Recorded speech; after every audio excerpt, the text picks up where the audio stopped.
Regardez-moi ça là, comment ça coule. Ce fromage, c'est magnifique.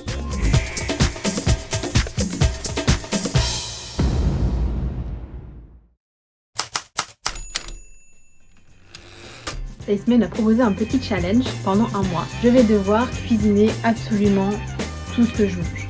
C'est très satisfaisant, je trouve, comme ça de pétrir avec une main. Et voilà, vous avez votre premier nugget. Je pense que c'est pas mal. Et voilà le résultat. Il a l'air super bon. Regardez-moi ça comme ils sont beaux. C'est parti. Bonjour à tous. Alors aujourd'hui, je vais vous montrer comment faire un porridge bread. Ou alors un pain au porridge, comme on dirait en français, ou éventuellement un pain au gruau, comme on dirait au Québec. Donc pour cette vidéo, c'est pas très compliqué. Vous avez besoin de porridge, donc voilà, des flocons d'avoine comme ça pour porridge, de yaourt nature, donc là il y a à peu près 500 g de yaourt nature. Vous avez aussi besoin d'un petit peu de lait, d'un œuf.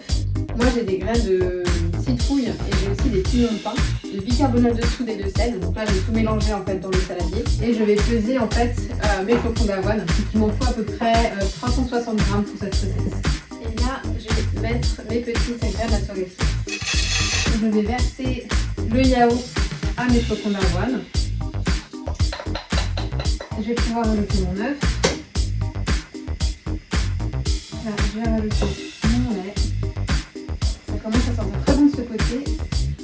Donc là en fait je vais pouvoir ajouter les graines et les pignons de pain. Vous pouvez mettre vraiment ce que vous avez envie, des noix, des noisettes, enfin voilà, vraiment vous pouvez vous amuser avec ça. Tout est bien mélangé, tout est bien incorporé. Donc je vais pouvoir tout mettre dans un plat beurré et ensuite on va pouvoir mettre ça au four. Donc là le four je l'ai fait préchauffer à 180 degrés et ça va rester dedans pendant à peu près 40-50 minutes.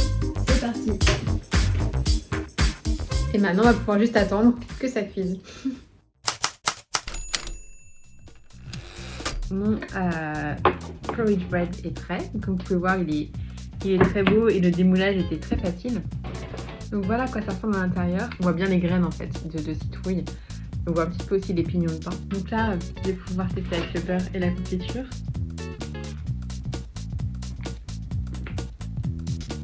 En fait, c'est aussi un pain qui est assez consistant, donc je pense que 2 tartines, ça va faire un bon petit déjeuner. En tout cas, j'aime beaucoup cette recette et à pouvoir ajouter les pignons de pain et les graines de citrouille, c'est une bonne idée. En tout cas, c'était très bon. Et j'ai eu de la recette, je vais la refaire, ça c'est sûr.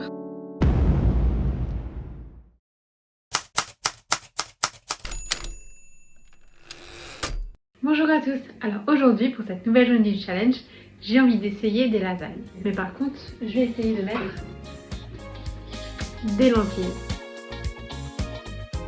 Donc là j'ai du poivron, des carottes que j'ai déjà épluchées, un petit peu de céleri, de l'oignon et de l'ail. Donc là tous mes légumes sont bien épluchés, mon oignon aussi. Donc on va pouvoir passer à l'étape de la cuisson. Voilà, les oignons ont sué pendant quelques minutes, donc c'est parti pour ajouter un peu l'ail. J'aime ce odeur. Et maintenant, c'est parti pour mettre tous les légumes. Donc ça fait une jolie palette de couleurs, comme vous pouvez voir. Donc là, les légumes ont cuit pendant 5 minutes. Maintenant, je vais pouvoir ajouter mon concentré de tomates et ma sauce tomate. Donc là, il y en a à peu près 400 grammes. Donc maintenant, je vais pouvoir ajouter mes lentilles et c'est parti.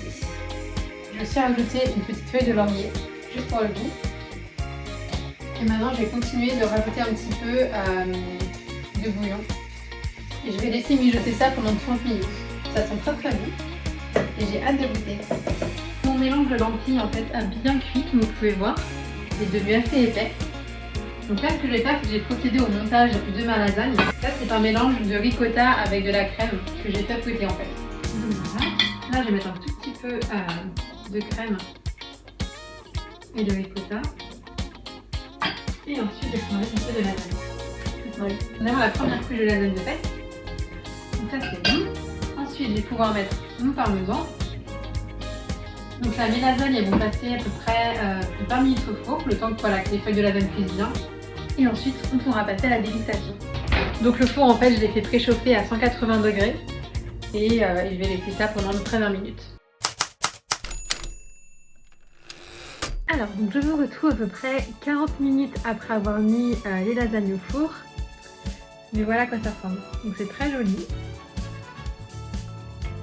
Bah, c'est super bon. Et ce petit goût de lentilles, en fait, c'est pas mal du tout. C'est la première fois que j'essaie des lasagnes végétariennes. Et franchement, je pense que je vais réessayer. Donc voilà, en tout cas, la recette est validée.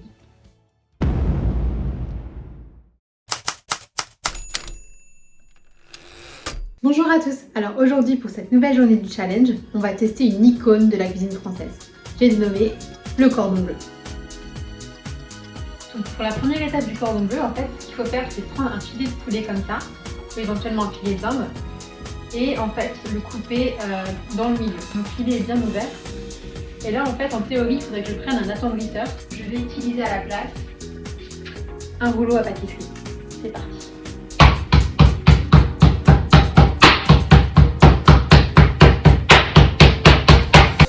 Si vous avez quelque chose qui vous énerve, voilà, attendrissez de la viande. On va pouvoir ajouter les deux ingrédients majeurs en fait du cordon bleu, donc la tranche de jambon blanc et ensuite la tranche d'emmental. Et voilà. Et ensuite je replie comme ça. Donc là voilà, donc je vais mettre des cure-dents vraiment pour pouvoir sécuriser un petit peu et éviter que tout se casse la gueule en fait. Voilà, c'est bon, j'ai réussi. On commence par mettre dans la farine. Ensuite, on va passer à l'étape des œufs. Et enfin, la chapelure. Voilà quoi il ressemble, le petit est tout mignon. Mon four est en train de préchauffer à 180 degrés. Là, j'ai mis un fond d'huile. Là, je pense que ça coupe pour bon. Et voilà, donc là, mon cordon bleu a bien doré. Donc, je vais pouvoir le transvaser dans le plat qui va au four. Donc, je dirais, dans 10 minutes, ce sera prêt. On va pouvoir manger très vite. Dans ma petite sauteuse, j'ai mis un petit peu de beurre que je vais faire fondre. Et là, en fait, j'ai donc des haricots verts qui étaient frais que j'ai fait bouillir pendant à peu près 15 minutes. Donc, là, le beurre un peu fondu, donc je vais pouvoir écraser mon ail. Voilà. Ça contient le bon. Et ensuite, on va pouvoir ajouter les haricots. Alors mon astuce pour le persil, c'est d'utiliser en fait du persil frais que je congèle. Comme ça vous les gâcherez plus. Je pense qu'il va se mettre encore à peu près 5 minutes. Et après, on va pouvoir manger des haricots verts avec le cordon bleu. On se retrouve quelques minutes plus tard avec la star de la journée, le cordon bleu. Donc là c'est parti, on va tester le cordon bleu tout de suite. Donc c'est bon, ma viande a bien cuit comme vous pouvez voir. Regardez-moi ça là, comment ça coule. Ce fromage, c'est magnifique.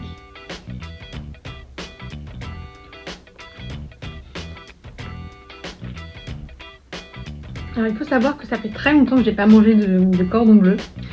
Et là en fait ça me rappelle plein de souvenirs. Et c'est juste super bon en fait. C'est super simple à faire et c'est super bon. Franchement, c'est une révolution, c'est super simple. Voilà, qu'est-ce qu'on attend pour faire des cordons bleus en fait, franchement. Maintenant je vais pouvoir finir mon assiette et je vous retrouve pour une prochaine vidéo. Salut!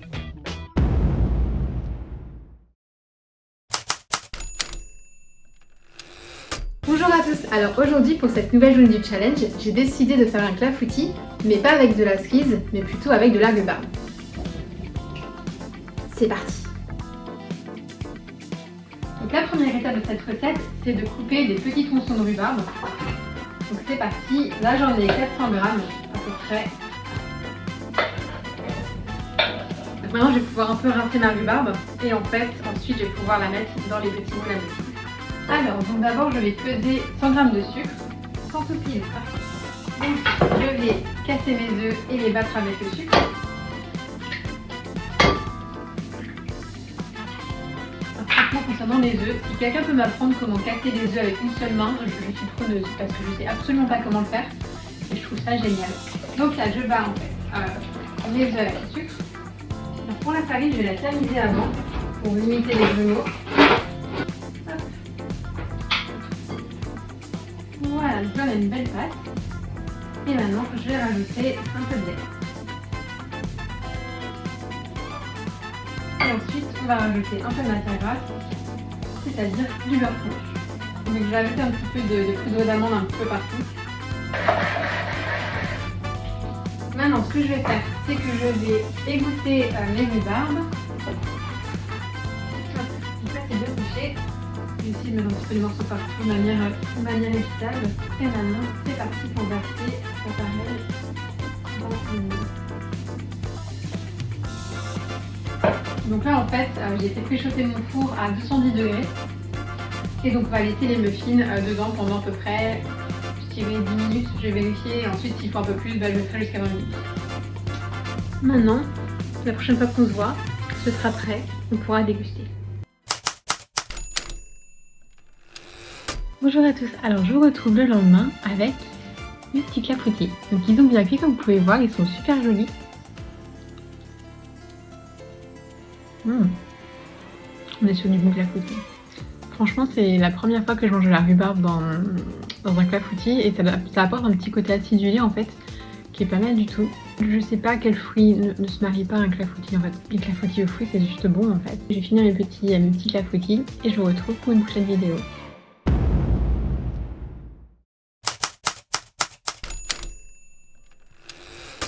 Bonjour à tous, alors aujourd'hui pour cette nouvelle journée du challenge, je vous retrouve dans mon salon. Non pas pour vous présenter ma collection de bouquins qui est derrière moi, mais parce qu'on va faire quelque chose avec de la farine, de l'eau et un petit peu de levure. Alors je sais pas si vous allez deviner du tout, mais en fait je vais tenter de faire une pâte à pizza et donc j'avais besoin d'espace pour pouvoir pétrir, etc. Donc c'est parti. Alors, pour la première étape de la pâte à pizza, je vais mélanger la farine avec la levure. Donc là, il y a à peu près 15 g de levure boulangère sèche. Donc cette levure, elle n'a pas besoin d'être activée en fait dans de l'eau. Donc là, en fait, il y a 400 g de farine. Et maintenant, je vais rajouter un peu l'eau. Donc là, pour l'eau, je rajoute à peu près 220 g d'eau. Je mélange d'abord à la fourchette et ensuite, je ne me suis pas lavé les mains pour rien. Je vais pouvoir pétrir à la main. Ça c'est un truc que j'adore faire en fait, pétrir les pâtes à pain, les pâtes à brioche, les pâtes à beignets. Je trouve que c'est tellement reposant en fait. Et donc là je vais pétrir jusqu'à ce que toute la farine soit bien incorporée en fait à la pâte. Et donc là il faut que je pétrir à peu près 5 minutes encore. Voilà, et c'est parti. Et on continue. Donc ouais, c'est physique en fait de faire la pâte à pizza. Et voilà le résultat, une petite pâte à pizza qui est prête à aller au four. Et en fait je vais huiler la plaque. L'avantage du fait que ce soit troué, c'est juste que ça rend la pâte un peu plus croustillante en fait à la cuisson. Donc là en fait je vais pouvoir étaler ma pâte à pizza de façon à ce qu'elle puisse rentrer dans ce moule. Et voilà, donc là j'ai un bon petit cercle qui rentre parfaitement sur ma plaque. Donc là j'ai pris de la pâte à pain en fait, donc une sauce tomate italienne. Donc voilà, et maintenant je vais couper ma petite mozzarella. Donc voilà, donc là ma pizza est prête à aller au four, donc je vais la laisser à peu près une dizaine de minutes. Et ensuite on va pouvoir passer à la dégustation. Donc après 15 minutes au four, voici à quoi ressemble la pizza. Donc la mozzarella a bien doré en fait. Et la pâte est assez croustillante.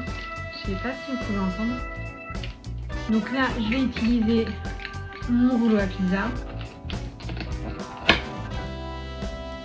Et donc voilà, donc comme vous pouvez voir, la pâte est quand même assez épaisse. Maintenant je vais pouvoir la tester.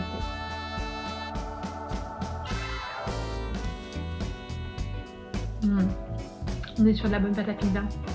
Donc franchement cette recette, je l'aime beaucoup. Alors je sais pas si je vais finir la pizza en entier là toute seule. Peut-être en donner un petit peu à ma coloc. Mais en tout cas, cette pâte à pizza, je l'aime beaucoup. Voilà.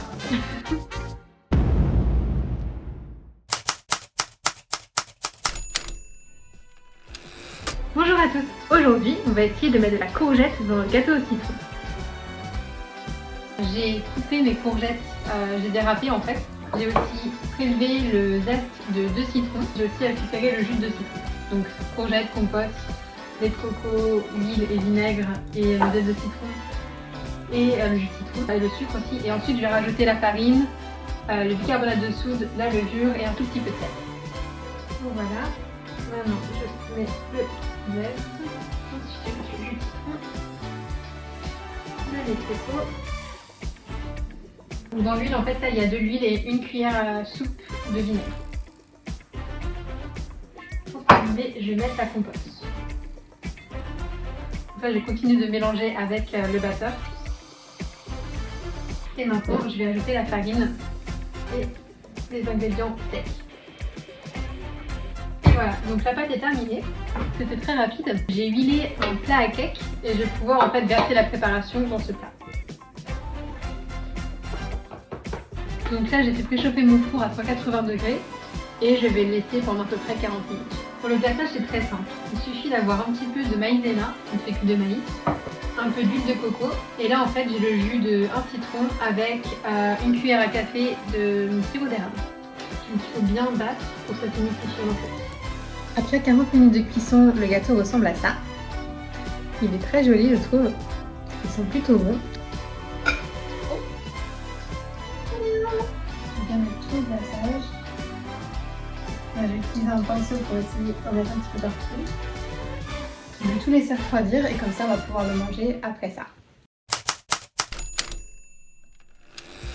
Je vous retrouve le lendemain avec le gâteau au citron qui a bien refroidi avec le glaçage qui était posé dessus. Oh, il est très moelleux. Alors je pense qu'il est cuit, mais en fait c'est juste qu'il est très humide et je pense que c'est dû au fait que la courgette c'est un légume qui perd beaucoup d'eau, donc peut-être éventuellement faire cuire les courgettes avant, je pense que c'est peut-être mieux. Mais en tout cas il est très bon, on sent vraiment le goût du citron et on sent pas du tout la courgette. Je suis très contente de l'avoir essayé et ça me donne envie de tester peut-être plus de légumes en fait dans des gâteaux. En tout cas j'aime beaucoup ce gâteau et je vais y bien.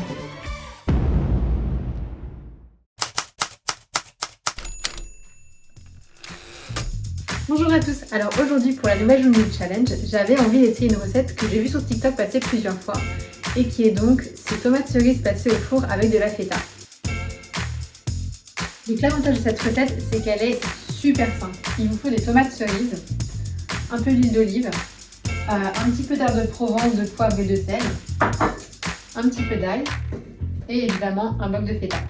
Voilà, donc là toutes mes tomates sont mises. Je vais pas enlever la peau des goussailles, je vais juste laisser comme ça en fait. Et ensuite je vais mettre mon bloc de feta au milieu, donc comme ça. Ensuite je vais mettre mon mélange d'herbes, de sel et de poivre. Et je vais finir par mon huile. Donc là il y a à peu près un demi-verre d'huile. Donc ça ressemble à ça. Maintenant on va pouvoir l'enfourner. Donc là j'ai fait préchauffer mon four à 180 degrés. Et je vais laisser ça à peu près une demi-heure au four. Donc ça donne ça en fait. Bien écrasé pour former une grosse sauce en fait assez épaisse. J'ai fait cuire les pâtes à part. Donc je vais pouvoir les mettre au fur et à mesure. Et voilà, mon assiette est prête, on va pouvoir passer à la dégustation. Donc c'est parti pour déguster ce plat. Est-ce que ça mérite son succès? Vous allez voir tout de suite.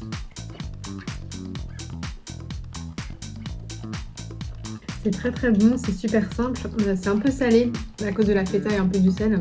La feta en fait, c'est le jus de tomate qui forme une sauce super onctueuse qui se marie très bien avec les cuisiniers.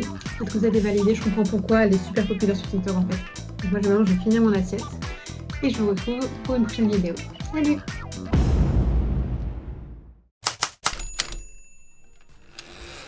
Et voilà, donc la semaine 3 est terminée. Alors je dirais que ma recette préférée, et ça va surprendre personne, c'était le cordon bleu parce que franchement il était super bon. Et les pâtes tomates feta parce que j'étais très surprise par la simplicité et par le goût en fait de cette recette que j'avais vue sur TikTok plein de fois.